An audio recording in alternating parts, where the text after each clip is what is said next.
No, it's me! The one! Hello, everyone, and welcome to Kick It to Scoops. I'm your host, Scoops, the sole admin of Scoops. Just me this evening, as Kayla has some other commitments that has popped up. Kayla will be back on next week. Now, what a show we have lined up for you all, ladies and gentlemen, this evening on Kick It to Scoops.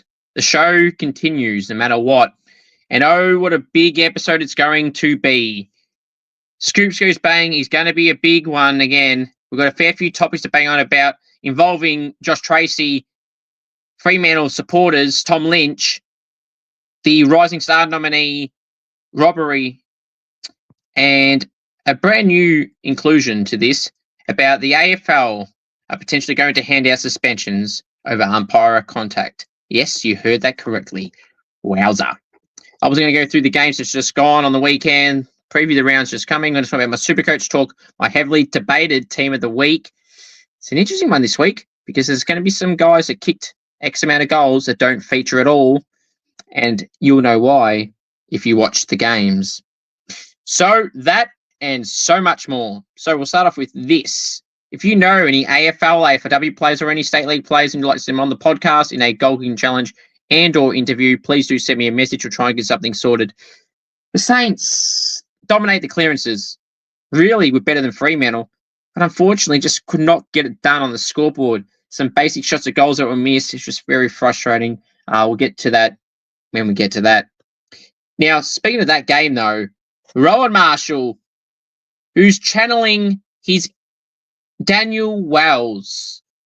If you remember Daniel Wells' goal in Perth for North Melbourne, all the way back in 2010 range or whatever it was, he kicked a good goal out of mid-air, about 5-10 metres out. Well, this is what Rowe did in the ruck, being helped by Sean Darcy and still managed to kick a fantastic goal that is easily, currently, goal of the year. Certain goals. Darcy, Marshall, out of the air, the volley, unbelievable! Rowan Marshall getting creative in the ruck.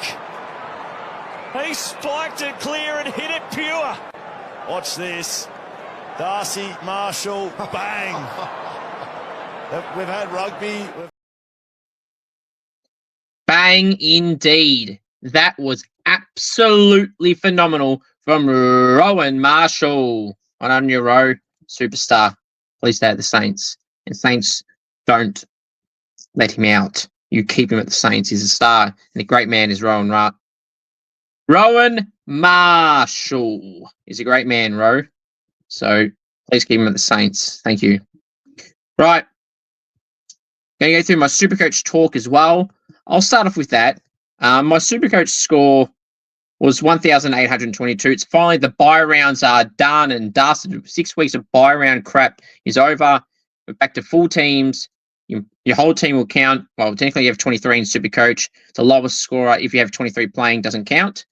But yeah, I dropped down 2% in the rankings, down to the top 7%. Really frustrated. Not surprised with a score like that. That's probably my worst score of the year. So if that's your worst score for the year, I mean, I think you're doing pretty well. Considering it's also in the bye rounds, you have 18 players. I've got over 1,800. So done well. Nick Dacos was my captain. He did really well. But yeah, it was frustrating. I had 7 trades left prior to this round. I now have 6. So I've done a downgrade. I have Angus Sheldrick, who was my last premium, non-premium on my field. I've downgraded him this week because I just wanted that little bit more money to potentially get a premium next week for another rookie on my bench. Then my rookie that I brought in for Sheldrick goes to the bench for the premium that I end up bringing in. Or I could just do it this week, but I'm waiting next week because I want to get someone a bit more expensive than what I will have. You'll find that out if I stick with that with my Supercoach. Basically Thursday, Friday night, really, you'll know. And if you want to still join my Scoops fan club league for Supercoach, 300 to 10, and you'll get to know how far you rank against me, Scoops, the Tribal Chief. So, yeah, that's the scores for you all. Now, get ready to check out more content on the channel too while I'm at it. There's goal kicking challenges coming. There's still a few that I haven't posted. There's one I'm going to post tomorrow, Bella Clark. So go and check that one out tomorrow when it's out. Some other players that I'll announce at a later date that'll be on. I have some more interviews I haven't posted yet, so keep an eye out for that as well. And all the videos in between match day vlogs for Saints or V4W games, and some other video content on the channel. Like maybe there might be a quiz video with someone over time that might be released soon. Solo goal kicking challenges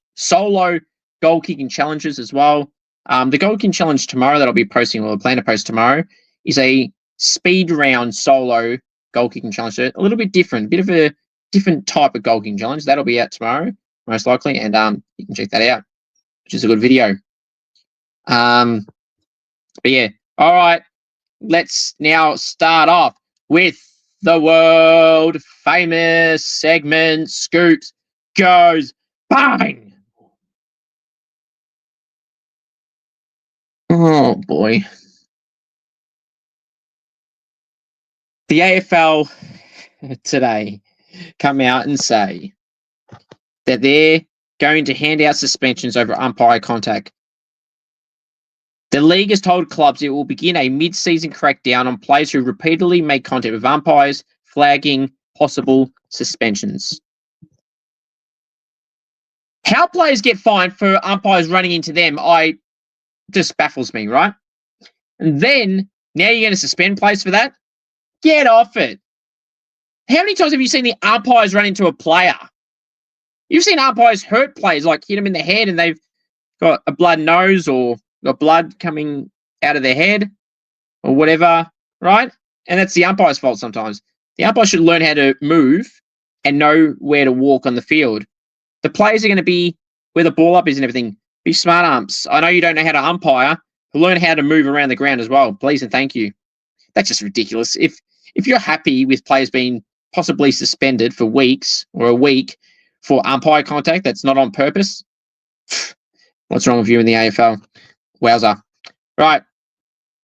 So, this, okay? The Flying Viking, Alex Taru, who played his second game of his career. He was a top 10 draft pick. Didn't have any preseason. His last game of football / training was all the way back at the state championships in like August, September of last year. Had a severe back injury after that. Did not play at all. Did not train at all till like February, March of this year. Played a few VFL games on limited minutes. And in his second game on limited minutes, he got that bullshit 4-week suspension. Top 10 pick, a superstar. The X factor of this year's draft was the Flying Viking, Alex Taru. And you could argue in the 2 games he's played is better than all the top 10 draft picks this year, except for Levi Ashcroft, obviously, because he's been a star. But outside of that, he's probably been the next best, and he's played 2 games. And if he continues to go on that trajectory of stellar games, he's easily going to fly up in the rankings. The Flying Viking is going to fly up in rankings. Flying Viking, Alex Taru. So he broke a record, or an equal record-breaking record for any player this year, and the most ever of any St Kilda player. 14 spoils in 1 game. How the flip does he not win the Rising Star nominee for this round? Now, Clay Hall got 22 disposals. He had a good game. I like Clay Hall. He's finally got recognition. But this wasn't the round for Clay Hall to get it because of how dominant the Flying Viking Alex Taru was. Now, Flying Viking played on guys like Jai Amos, who's had a good career. Not in the greatest of form, but that doesn't matter.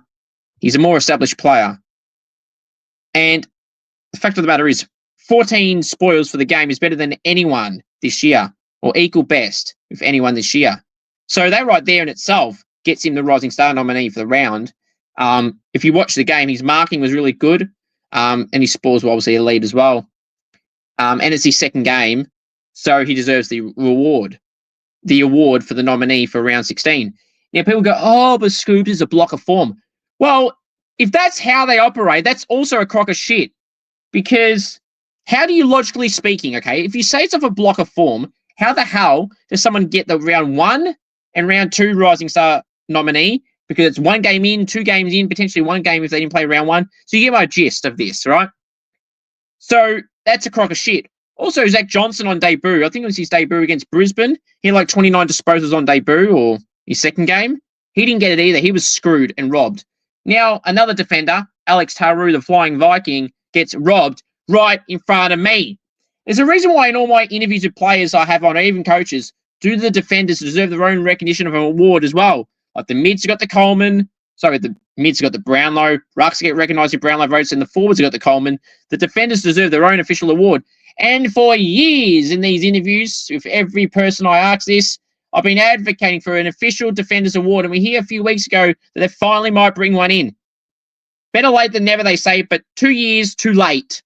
The late, great Danny Frawley had the Golden Fist on Fox. That was the perfect award to do. The name, how the award was constructed, the votes, the 3 best defenders for each round.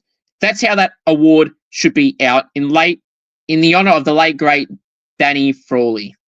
Spud had a great award, and he was a defender and recognised defenders' great works. So the AFL should finally acknowledge the defenders and acknowledge Alex Taru was better than Clay Hall this week. So don't give me this bullshit. It's a blocker form, and if that's even what they go off, that is also bullshit, because Zach Johnson got robbed when he had 29 disposals that round against Brisbane, and now the Flying Viking, another defender, Alex Taru, has been robbed for 14 spoils right in front of me. Bullshit. They both should have had the award already, and they've both been screwed, in particular, the Flying Viking, Alex Taru. You cannot tell me otherwise how he doesn't deserve it for this round, because you can't hold a straight face and tell me that Alex Taru does not deserve it over Clay Hall, because he deserves it over Clay Hall all day, every day. The AFL lift your game is pathetic.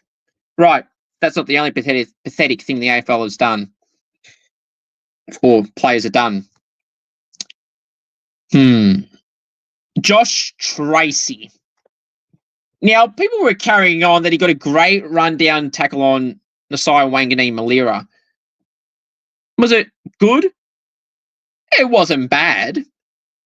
But the player that Nasiah Wanganeen-Malira went around first was Shai Bolton, who is a hack, might I add. He got around one. Then people saying, oh my God, Treacy ran down Malira, who's meant to be quick. Well, for people shitting on Nasiah Wanganeen-Malira, he's one of the best young players in the game. And Josh Treacy was playing waffle 2 years ago because he's a waffle hack.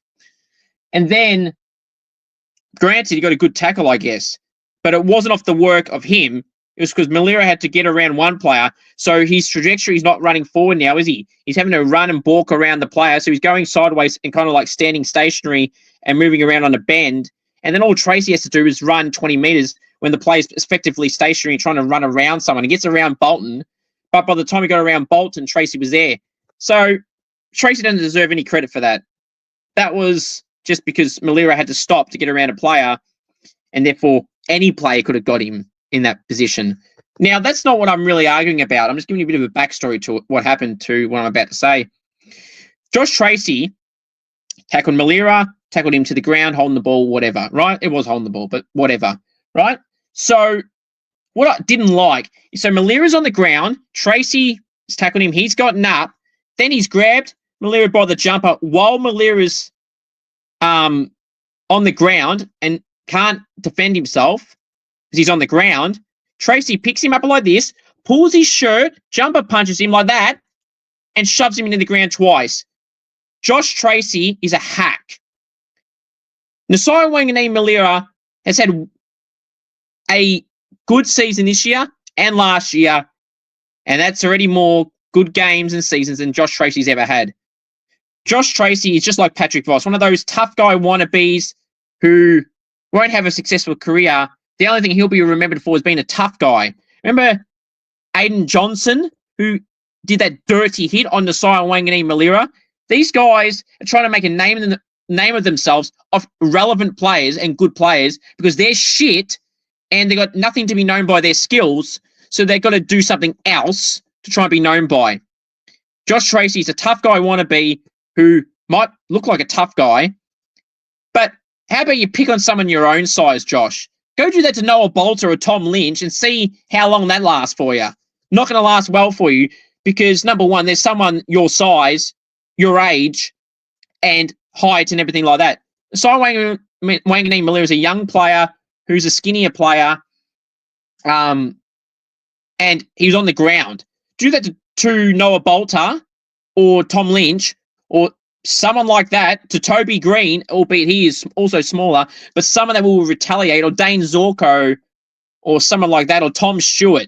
See how you go doing it to one of those guys. So pick on someone your own size, Josh, and actually get a kick. Now, you kicked 3 goals on the weekend. Big deal. You did nothing. They were cheap goals. And you're playing on guys who are undersized. So, yeah. Now, another thing with Freo fans is the disrespect they've shown towards Liam Henry. Now, granted, it is pretty generic for clubs to boo players that left them. I get that. I don't like it, but whatever. That wasn't the problem I had, okay? The problem I had is with moron Fremantle supporters who had a bitch at Liam Henry when he went like that to shush them. Now, people want to bring up the example of, you don't like when Jack Ginnivan does it. No, I don't. But Jack Ginnivan does it to every supporter base. So does Nick Watson as well. I don't like that. This one was warranted from Liam Henry to shush the Fremantle supporters. I'm going to tell you why. Sit down, listen. So, Liam Henry got booed 8 disposals prior to his goal, or 7. Okay? He got booed every disposal. Then, he kicks a great goal, a check side goal on the run, kicks a great goal, and he shushes the crowd. In this example, Liam Henry is allowed to shush the Fremantle fans. No, not because he's a Saints player, because he used to play for that club, and their fan base, not the players, but their fan base are booing him, so he's allowed to give it back. It's warranted for him to give it back. And then those Fremantle supporters are so shitty and bitchy that he left. Like, grow up. Players leave clubs all the time. Okay? Jack McRae left the Bulldogs, and when we played the Bulldogs, Jack McRae actually got praised by the Bulldogs fans a little bit. Where's the respect shown from Fremantle fans? Okay? Zero respect. I'm not saying you have to be happy that the guys kicked a goal, but to have a little sook because he shushed you, well, you started it. Maybe if you didn't boo him, he wouldn't have shushed you. It was absolutely fair and warranted for Liam Henry to do that. And then, of course, all the Fremantle trolls online talking absolute nonsense towards Liam Henry for shushing the crowd, going, how'd that one go for your champ? Your team didn't win. Who gives a shit? Got nothing to do with the result. Your fan base booed him and bullied him, essentially, so he's allowed to retaliate back. Okay? The difference between Jack Ginnivan doing it and Nick Watson doing it is they do it to any team they play. Last time I checked, Jack Ginnivan hasn't played for 17 other clubs. He's played for only Collingwood. Difference. Liam Henry got booed. He silenced the crowd with a great goal. And Fremantle now lost a good player who's, by the way, has been injured all this year. The absolute nonsense I saw from Freo fans shitting on Liam Henry online after the game as well, like, it's just pathetic and not on. You know, Liam's had his form slumps this year, but he had a 4-month injury. I think it was a knee injury. So he's had 10 VFL games, sure, and played an AFL game in between all that. But he's had injury setbacks, so he's had to go through the twos. He missed 4 months of footy, no training. So he was always going to go through the VFL for about 4 to 6 weeks. That was always going to happen. Came in, didn't perform, so he went back out. And in the last 2 weeks of the VFL, he's performed and earned a spot back. Simple as that. But the absolute nonsense, you can go read the posts on Freo's pages and Freo channels that think they mean anything, because they don't mean anything. The channels are shit and irrelevant. But to shit on Liam Henry for shushing the crowd when you started it, maybe if you didn't open your mouth, he wouldn't have done that. He hit a great goal. He actually is playing football, and you are not. You're sitting in the cheap seats under faceless, nameless accounts talking complete and utter bullshit. Happy for Liam Henry that he got a good goal, played a solid game, kicked a goal, 12 disposals. He played his role. He's a small forward, so he did his job. So to the Freo fans who think he was shit, you have zero idea and you have zero ball knowledge on football at all. Now, the big suspension, well, soon-to-be suspension of Tom Lynch. He's been sent to the tribunal, and rightfully so, which means it'll be at a minimum 3 weeks.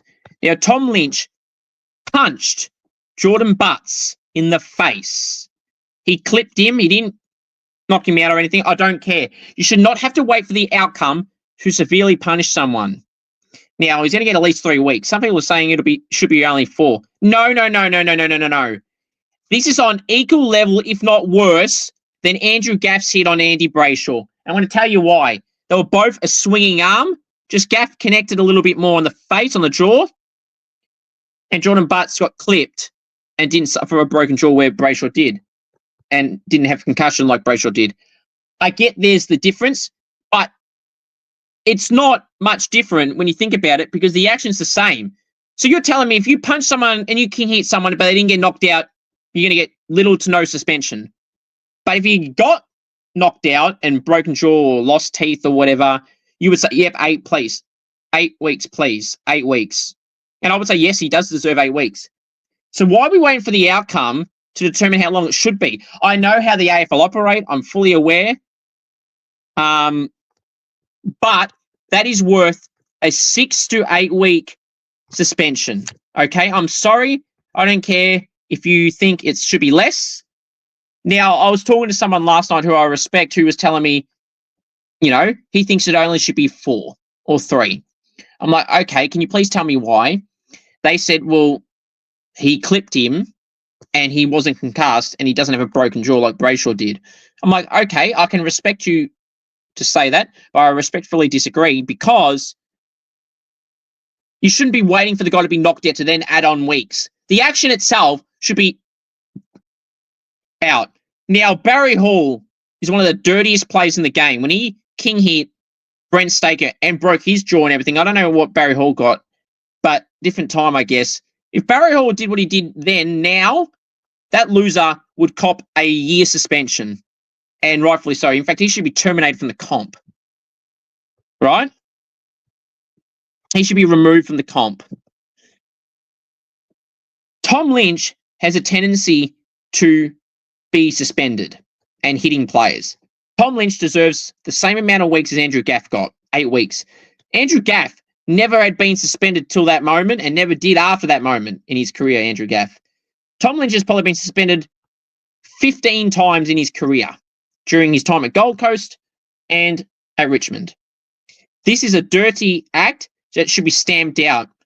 People were also trying to bring up Jimmy Webster's hit on Jai Simpkin at Moorabbin in that Pracky game last year or the year before when he got 7 weeks. This incident from Tom Lynch is far worse than the Jimmy Webster one, far worse than the Andrew Gaff one, or not far worse than Andrew Gaff, on level, if not worse than Andrew Gaff, and definitely worse than Jimmy Webster's one. So if Jimmy got 7 and Gaff got like 8, Lynch deserves 8. So simple as that. That one is worse because he tried to knock him out and lucky for Jordan Butts, he got clipped and not severely concussed and KO'd and broken jaw, teeth missing and everything like that. Tom Lynch deserves an 8-week suspension. That was a dirty hit and that's going to be stamped out. The AFL better do the right thing, or the tribunal better do the right thing. If this is not over 4 weeks, I'm going to be pissed off. This better be at least 6. And if it's not 8, I'll be mad. If it's 6, I'll be annoyed. If it's 7, I'll be like, we're getting there. If it's 8, I'll be like, yep, fair enough. If it's anything under 6, I'm going to be mad. Because that's a dirty hit, and that is worse than Jimmy Webster's, and that's on level, if not worse, than Andrew Gaff's hit. Do the right thing, tribunal. Suspend him for 8 weeks. His season should be over. He should be on holiday now because there's only like 8 games left or 7 games left. His season should be over. Tom Lynch has apologised. I appreciate that, but he still did it. So the AFL, do the right thing and lift your game. It's pathetic. Hope you all enjoyed that edition of the world-famous segment, Scoops Goes Bang. Alrighty. So, let's go through my heavily debated round 16 AFL Team of the Week. From the back line, the pockets. It's heavily debated and really hard one to do. Struggling to put names in this team this week. So from the back line, the pockets, Jordan Clark and Colby McKercher. Full back, Harry Edwards. Half back line, the flankers, Liam Baker, Connor Rosie, and the Flying Viking, Alex Taru. The wingers, Carl Amon and Dan Curtin. You got to be certain on Curtin, who signed a 2-year extension. Well done, Dan. Centerman, Nick Dacos. Half forward line, Max Hall and Scott Pendlebury. Centre half forward, Mitch Georgiades. Forward pockets, Jake Melksham and Joel Frazier. Full forward, the man who's kicked 7 and playing like he's 25, Jack Gunston. Ruckman, Rowan Marshall. The Rovers, Zach Butters and Isaac Heaney. The interchange, Brody Grundy, John Noble. Welcome back, Errol Goulden, Luke Parker, and John Newcomb. The emergencies are Larky, Marbio Chol, and Riley Thilthorpe. Now, the reason for these selections, I know some people are going to go, what? Those forwards you got on your emergency list all kicked 5. Well, let me talk to you. And the reasons why these names weren't named were simply this reason. Okay? They weren't named because Nick Larkey kicked 3 goals in the last quarter, so the game was already over as they lost by like 85 points, so he doesn't deserve to make it. Marbio Chol kicked late goals, doesn't deserve it. Riley Thilthorpe kicked 3 goals in the last quarter when they thumped Richmond, and at that point, he only kicked 2 goals and had like 8 touches. So at 3/4 time, just like Larky. So doesn't deserve to make it. There might have been another 4 where they kicked 5 that I didn't put in here for the same reason, but they're the ones that come to mind. So they're the emergency. So don't tell me they deserve it. They all kicked cheap late goals when the games were over. So the team that made it, albeit it was hard to name some forwards this week, because those guys that kicked 5, Larky, Chol, and Thilthorpe, kicked late goals, and they don't deserve it. So I just put players in positions that deserved it. So Jordan Clark was Freo's best player easily against the Saints. He deserved a spot. Kicked a goal and had 31 disposals and like 12 intercept possessions, I think it was, so he deserved it. Harry Edwards was a rock down back for the Eagles in their close loss to the Pies. If you watched the game, you know it was close. Colby McKercher had 34 disposals, a decent efficiency and over 500 metres gained, so he deserved it. Liam Baker, what a great recruit Liam Baker's been for the Eagles. He's on the poster here on the left. 35 disposals, 35 of the best from Liam Baker. He has to be in the conversation for All-Australian come the end of the season. Some games where he's had like 20 to 24 disposals. He's been really impactful. His kicking is elite. His decision-making is elite. And shown why West Coast was so eager to get Liam Baker across and take him off Freo's list of names they wanted. Connor Rosie had 30 disposals at about 80% efficiency, deserved it this week, playing off the half-back line. The Flying Viking, Alex Haru, 14 spoils. I really don't need to explain myself. People that want to debate this just have zero ball knowledge, because he had 14 spoils. I mean, that's the equal most for any player this year. It's his second game. Played on a forward line, has a fair few tools, took some nice marks, 14 spoils. I mean, I don't care how many disposals he had. A key position defender's game isn't to get disposals, it's to get intercept possessions, spoils, 1%ers and all that stuff and keep your forward goalless, which Jai Amos is shit and did nothing. So Alex Taru deserved a game in this list. Deserved a spot on this list. Carl Amon, 35 disposals, was one of the Hawks' best players. Absolutely warranted a spot on the wing. He was fantastic. Nick Dacos kicked a goal in 34. He was good. I mean, I don't think it was the strongest Dacos game, so I was considering putting him on the bench, but I was struggling to name midfielders. I reckon there was only 6 players over 30 disposals this week, and all of them have featured in my team. So it's not because of the number. It's because Butters had 12. He had 12 clearances, I think it was. Score involvements and 12 score involvements, like 9 clearances and 4 goal assists. So that's why Butters was there. He had 30 disposals or 32, and they smashed Carlton. You're certain on Curtin. Dan Curtin kicked 2 and 20 odd. He was really good. Had a lot of score involvements as well, playing mainly in the midfield wing area. Max Hall, elite, one of the best players on the ground, if not the best on the ground in the Saints game over Fremantle. Against Fremantle, a goal, 21 disposals, like 11 score involvements, a couple of goal assists, kicked a nice goal himself. He was so strong and deserved a spot in the half-forward line, and that's where he played. Mitch Georgiades kicked 5 and actually got 3 of his 5 goals early. So I think it was 3 goals and 10 touches at half-time when the game was in the balance. Well, not in the balance, but set up the win. So he deserved it there, unlike the other guys who kicked goals when the game was over. Scott Pendlebury was really good, kicked a goal. 28 disposals, one of the best players for the Pies in that game. Jake Melsham kicked 5 goals, 6. So he easily could have been the best player of the round if he kicked straight. Jack Gunson kicked 7. I mean, I don't even need to tell you everything else. That's enough right there. And they weren't cheap late goals. He kicked 6 in the first 3 quarters. 7 in the first 3 quarters. So it was warranted. Joel Fraser kicked 4 and 23. It would have been funny if it was 4 and 20. Because then I would have asked him if he likes 4 and 20 pies. Because that's the slogan they have, 4 and 20 pies. I think that's still a thing they run with. But he was good. Joel Fraser, 4 and 23. And that game was in the balance, so he deserved a spot. Rowan Marshall and Brodie Grundy. I could not split these guys. Rowan Marshall kicked a nice goal of the year, as we've shown before.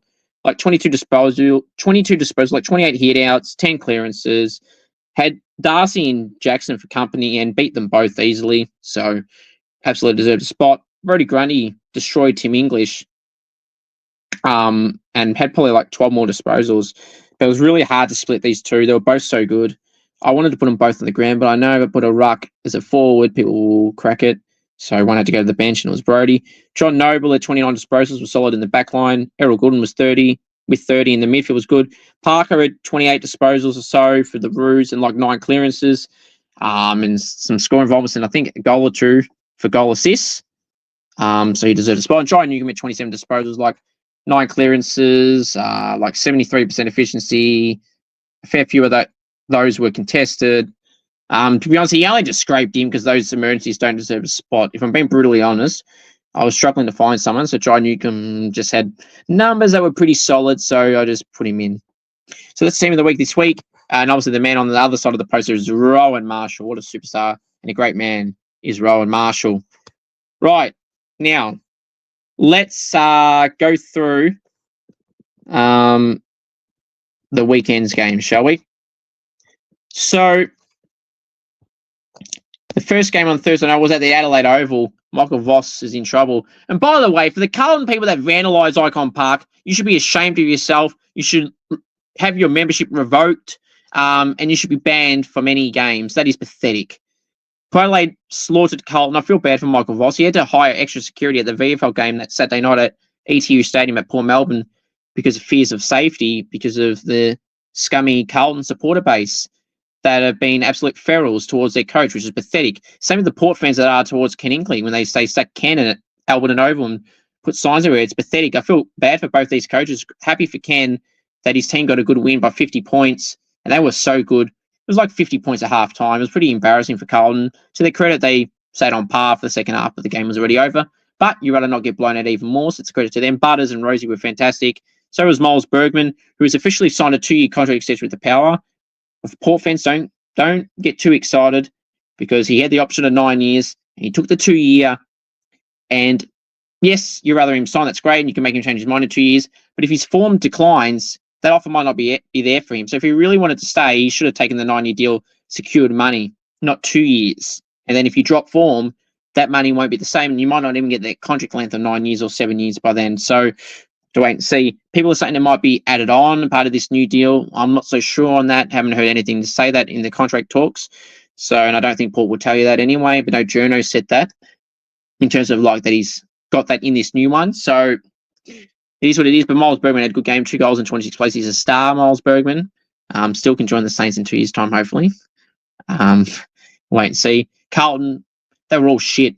So none of them are getting any acknowledgement. They were garbage at all. They were absolutely garbage.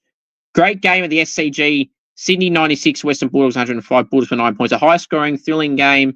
Goulden was great. Heaney was great, 5. There wasn't many standouts in this game either. For the Bulldogs, Fraser kicked 4 and 23. He was good. But yeah, what can I say? There was just a good close contest, and unfortunately for the Swans, Bulldogs just got over the line. Gold Coast 104 defeated Melbourne 85. Gold Coast by 19 points. If you watch the game, Gold Coast were always winning this. They were up by like 5 goals a quarter time. Melbourne, to their credit, in the second and third quarter, were going okay. The last quarter, they were really good, but it was like 40 points at 3-quarter time. They lost by 19. Great to fight it out, but they didn't get the job done. Melbourne was good with 5 goals, 6. Pickett kicked 3 and 24, but he kicked 2 goals in the last quarter and 6 and 12 disposals. So he was on 1 goal and 12 disposals at 3-quarter time, so nothing special. That's why he wasn't in the team of the week or even considered. As a game as a whole, he played all right, though.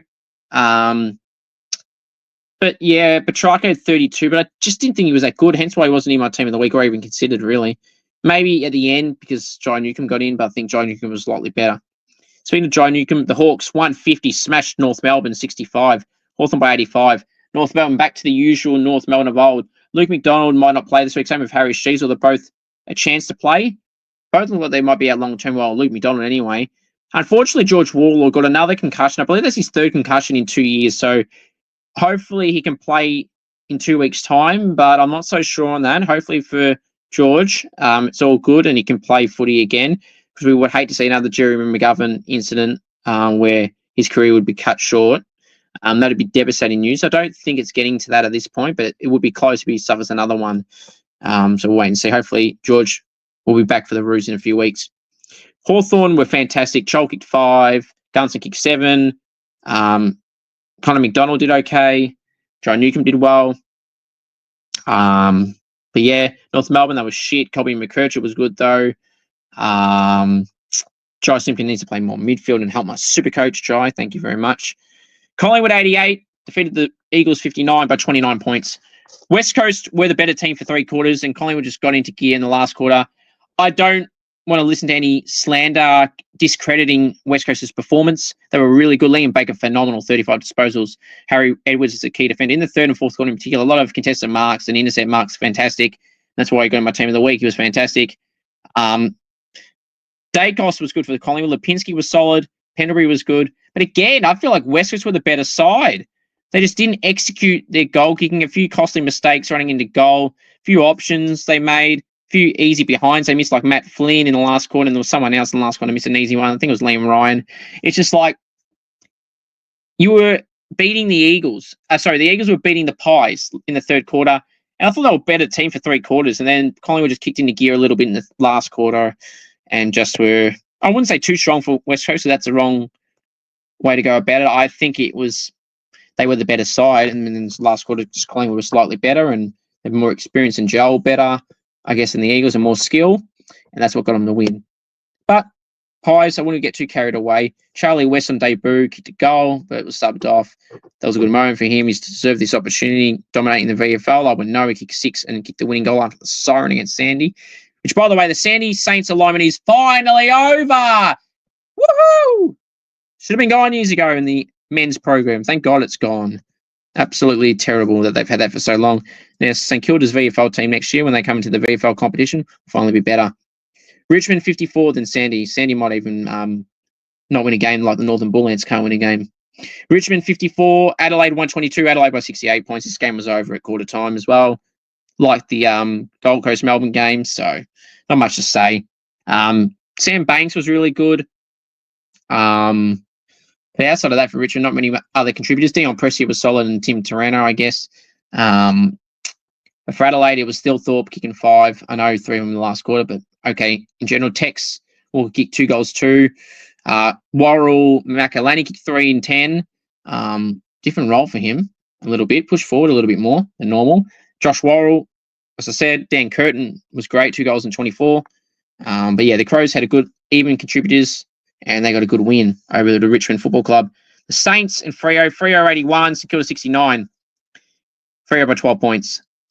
This is one of those rare games where, you know, the team that loses was the better team. The dominating clearances, the Saints dominated them in clearances last time. Sarong and Brayshaw had no impact on the game whatsoever. Luke Jackson's influence was well held by Rowan Marshall and Jack Steele when he was playing as a midfielder, Luke Jackson.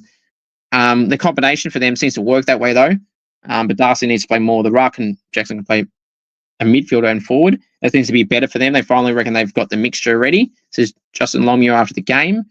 But I feel like Jack McRae did a fantastic job on Caleb Serrell, not as a tag, just as a matchup. Jack McRae had 23 disposals, like 13 contested, like 9 clearances. He was great. Max Saul was phenomenal, a goal in 21. Rowan Marshall was phenomenal in the ruck, a goal in 22, 10 clearances, like 30 hitouts. The Flying Viking, 9 disposals not on debut, in his second game. 14 spoils, equal most for us, or most for a Saint ever, and equal most for the competition this year. So the Flying Viking was a star. I thought Anthony Caminiti held his own on that hack. Patrick Voss. Liam Henry was solid for a goal in 12. Jack Steele was really good in the midfield on Luke Jackson, who I said Jack Steele was better than Luke Jackson. Jordan Clark was Freo's best player. But unfortunately, they just got the job done at the end. St Kilda with a far better side for 3 quarters. Freo kicked more goals than last quarter, but still feel like we had a chance to win. And we didn't choke. Anyone that says the Saints choke, you are a complete another moron and have zero ball knowledge, and you're just looking for clickbait headlines. Saints were the better side, but unfortunately didn't get the win in the end. So let's review the round 17 games. Preview the round 17 games. Didn't put the banner up again, but there you go. Let's preview the round 17 games now, shall we, to wrap things up. The first game, we got 2 games on Friday night, by the way.